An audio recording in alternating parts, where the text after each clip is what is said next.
passe du royaume de la liberté à celui de l'esclavage. La vie, c'est la liberté. Aussi le processus de la mort est-il le processus de l'anéantissement progressif de la liberté. La conscience faiblit, puis s'éteint. Les processus vitaux de l'organisme continuent un certain temps après la disparition de la conscience. La circulation sanguine, la respiration, les échanges cellulaires continuent à s'effectuer, mais c'est un recul irréversible vers l'esclavage. La conscience s'est éteinte, la flamme de la liberté s'est éteinte.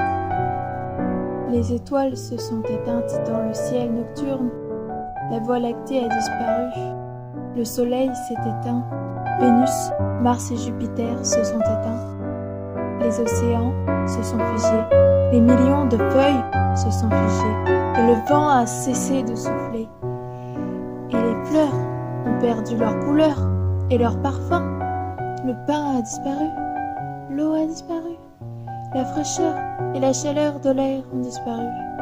L'univers qui existait en l'homme a cessé d'être. Cet univers ressemblait de manière étonnante à l'autre, l'unique, celui qui existe en dehors des hommes. Cet univers ressemblait de manière étonnante à l'univers que continuent de refléter des millions de cerveaux vivants. Mais cet univers avait ceci de particulièrement étonnant, qu'il y avait en lui quelque chose qui distinguait le parfum de ses fleurs, le ressac de son océan, le frémissement de ses feuilles, la couleur de ses garnis, la tristesse de ses champs sous une pluie d'automne, de l'univers qui vivait et qui vit en chaque homme, et de l'univers qui continue d'exister éternellement en dehors des hommes. Son unicité et son originalité irréductible constituent l'âme d'une vie, sa liberté, le reflet de l'univers dont la conscience d'un homme est le fondement de la force de l'homme. Mais la vie ne devient bonheur, liberté, valeur suprême que lorsque l'homme existe en tant que monde, que personne, jamais, ne répétera dans l'infini des temps.